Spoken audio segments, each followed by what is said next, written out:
台中一对爸仔囝互通报失踪，尾仔伫高雄燕巢的山区找着人，是先伫路顶找着后生。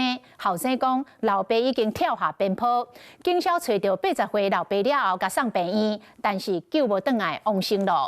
检警搁伫现场发现着治草剂甲安眠药仔的空罐仔，怀疑死因无单纯，真有可能是这个54岁后生买农药加工害老爸。因为嫌疑重大，恐惊会逃亡，已经甲收押。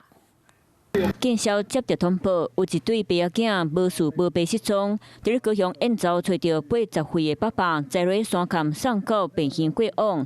54岁后生伫咧路边捡找到，人看起来脑醒脑醒。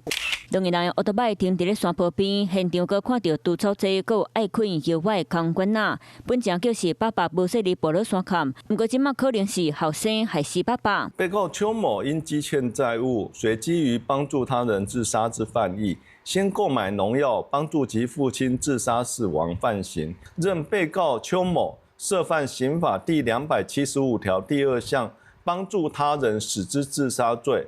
犯罪嫌疑重大，有事实足认有逃亡之余，向法院申请羁押获准。根据了解，54岁后生平常时伫咧做粗工，有早起通缉。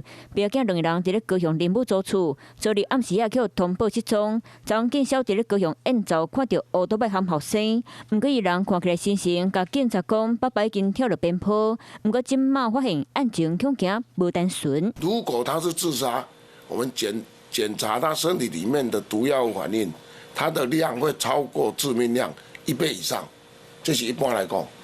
好，你若他杀，人家管的，大概达致命量而已。住伫咧台中的查某囝接到消息，赶紧落南处理。目前死者的爸爸外观详细，无法度直接判定死亡原因是意外自杀，或者是牵连杀人罪嫌。检方会搁一摆互检确认死者体内药物毒品的反应，来调查详细。Hello， 我是庄慧琪。想要抢先掌握最及时的新闻资讯吗？赶快订阅、按赞、开启小铃铛，锁定华视新闻 YouTube 频道。